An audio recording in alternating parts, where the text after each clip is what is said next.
syukuran.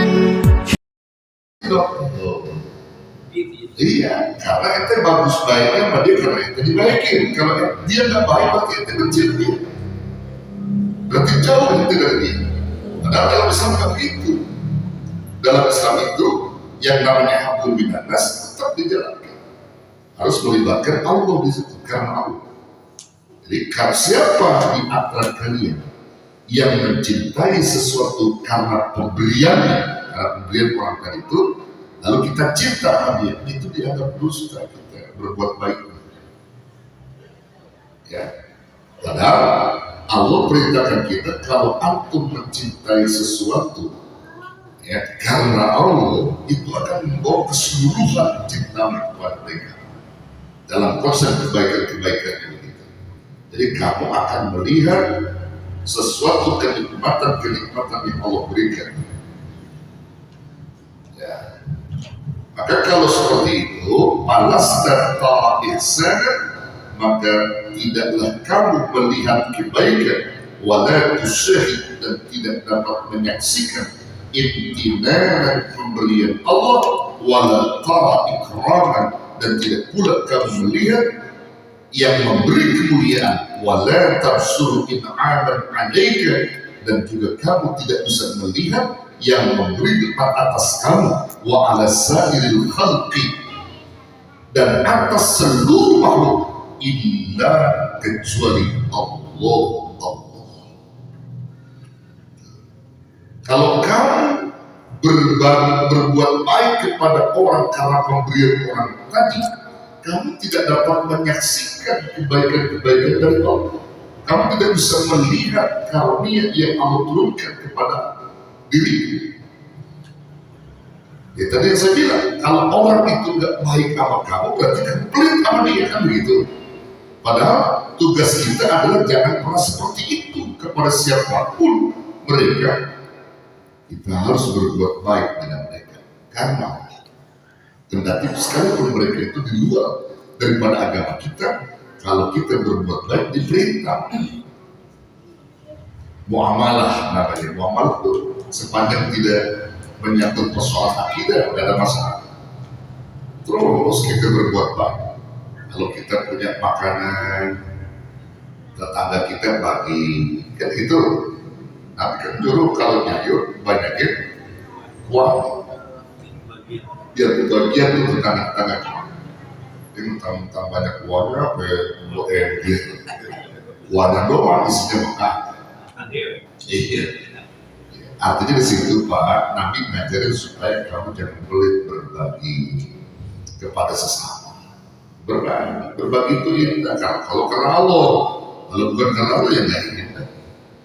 Karena ada sesuatu kan itu.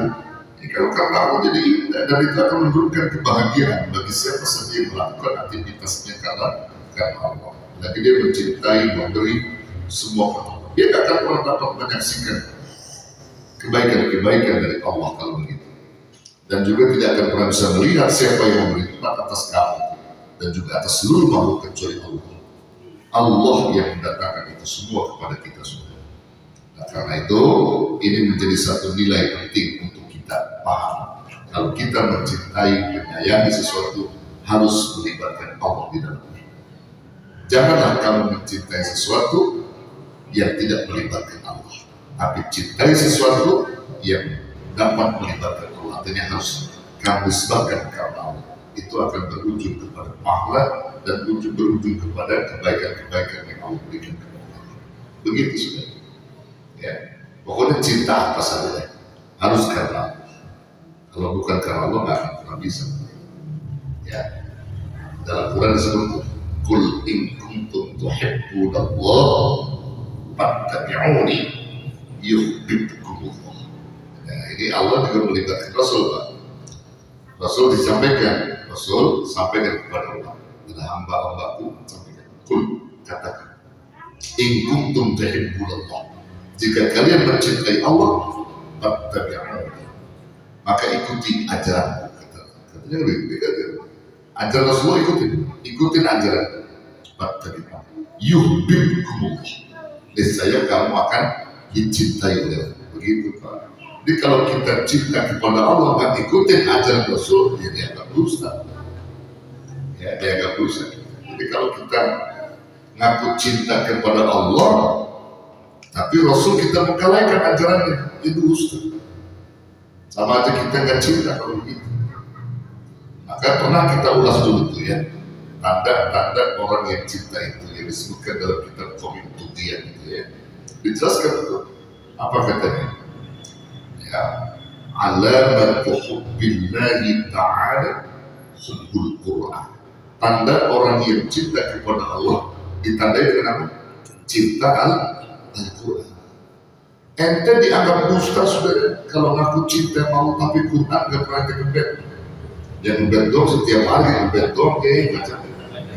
Maksudnya antum baca. Jangan dusta Pak. Kalau antum ngaku cinta kepada Allah, sementara surat cinta dari Allah gak dibaca. Surat cinta Allah Al-Quran. Antum kalau dapat surat cinta dari pacar antum dulu, kira-kira gimana? Wah, dibolak-balik dulu satu orang puasa juga. Karena saking cintanya yang ngasih kekasihnya kan itu. Iya, apalah cat tuh surat. Masuk dibaca. Asli dibaca kan? Saking senangnya dibaca, sering dibaca, apa di otaknya? Ya kan? Ngotot. Karena surat cinta tadi. Pertanyaan saya, Allah kirim surat cinta antum, yaitu Al-Quran. Ya, kalau antum cinta baca, mungkin juga antum bisa hafal itu. Gak usah tunggu ibadah hafalan itu. Karena cinta kepada Allah, ya baca Quran. Cinta, baca. Jadi ditandai orang siapa orang yang cinta kepada Allah, tandanya dia cinta kepada Quran. Ya. Wa alamatu hubbiha وعلامة حبه حب النبي صلى الله عليه وسلم. Dan tanda orang yang cinta keduanya, cinta Quran, cinta Allah, cinta Quran, maka tandanya adalah dia cinta kepada Rasulullah Sallallahu Alaihi Wasallam. 3 rangka ini Pak. Ente cinta Allah, cinta Quran, buktikan cinta kepada Nabi. Baru antum diakui cintanya kepada Allah dan juga kepada Quran, juga kepada Rasulullah Sallallahu Alaihi Wasallam. Jadi buktikan cinta kita kepada Nabi. Kalau kita cinta keduanya, ada tanda orang yang cinta kepada Allah dan Quran, maka dia mencintai Rasulullah Sallallahu Alaihi Wasallam. Wa alamatu hubbihi Sallallahu Alaihi Wasallam hubbus sunnah. Tanda orang yang cinta kepada Nabi Sallallahu Alaihi Wasallam maka ditandai dengan cintanya kepada sunnahnya Nabi. Sunnah Nabi dia senang. Tanda orang cinta kepada Nabi itu sholat rawatibnya, puasa Senin Kemisnya, bangun malamnya, apalagi tahajudnya, baca Quran. Sunnah Nabi pokoknya dia senang. Saya juga senang kiai sama Nabi. Bagus. Tandanya apa? Sunnah apa? Kawin mulu. Kawin mulu baru tanya bukan itu, bukan itu, bukan. Ya sunnahnya dia sunnahnya bukan hanya itu sudah, bukan hanya itu, tapi sunnah yang penting itu adalah bagaimana Nabi itu sampai bengkak kakinya karena sering lama berdiri dalam sholat malamnya. Ya, itu sunnah yang Nabi cintai itu tahajud sudah sampai bengkak kakinya. Insya Allah Rasulullah itu padahal beliau adalah orang yang diampuni dosanya, dijamin surga sampai bengkak kakinya. Ahli surga sampai ditanya sama Aisyah, ya Rasulullah, kenapa sampai begitu kau ibadah, kau udah dijamin surga, kau udah dijamin oleh Allah akan ampunan, kenapa kau sampai lama berdiri dalam sholat 3 kaki bukan seperti ini? Jawab Rasulullah, apalah uhibbu an akuna abdan syakur. Kenapa aku tidak suka kalau Allah itu menstempel diriku sebagai hamba yang pandai bersyukur. Jadi berterima kasih Nabi itu dengan cara itu sudah. Itu sunnah yang paling Rasul cintai. Yang Rasul paling cintai itu lama berdiri dalam sholat malam, lama Rasul berdiri buka kaki sama pada buka kaki. Kalau Rasul bukanya kaki karena sholat, lama sholat. Kalau antum buka kaki karena asam urat, itu beda di sini. Beda di sini. Saya juga buka kaki sholat bukan asam urat. Kalau Rasul bukan karena sholat, sudah lama di dalam sholat. Terus Rasulullah, Masya Allah, sampai begitu. Jadi intinya kalau kita cinta sama Nabi, maka sering-sering kita bangun di waktu malam, sholat senin, ya namanya puasa senin, ya sholat senin, puasa senin kita lakukan. Apalagi itu, baca Quran, ya zikir, semuanya. Itu kecintaan Nabi termasuk Nabi cinta sama orang-orang miskin. Dianggap dusta kita cinta sama Nabi kalau kita benci sama orang miskin. Orang miskin Nabi cinta. Siapa saja yang mencintai Nabi maka cintai orang miskin ya. Cintai. Dan orang miskin yang dibenci Pak.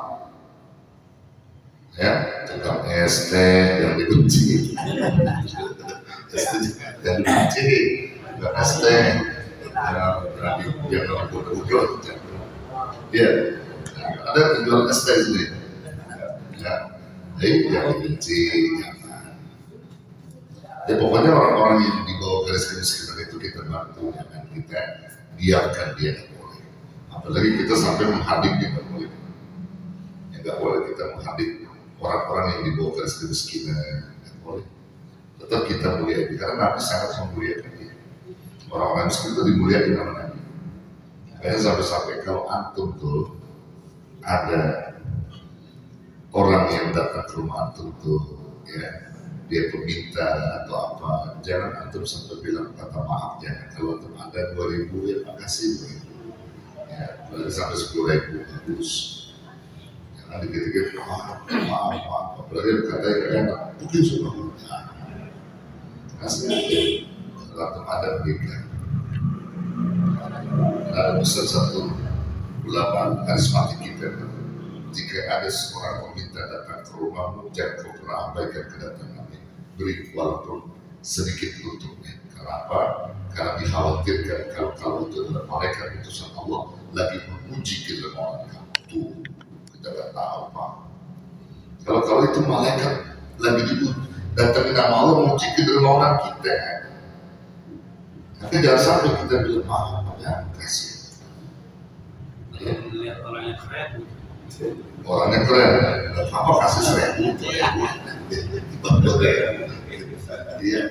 Iya, tapi begini Pak, kalau kita kalau kita tahu dia itu membual, dia itu memang menipu, wajib damai begitu. Ini kan kalau kita nggak tahu, dia selain pandang dia datang beberapa sekali gitu, kita kasih. Jadi kalau kita udah tahu dia itu misalnya wajib didakwahi itu, nggak boleh kita dia berikan juga nggak boleh. Kita wajib dakwah kalau kita tahu nih, kalau kita nggak tahu jangan. Yang model siapa dulu tuh ya? Almarhum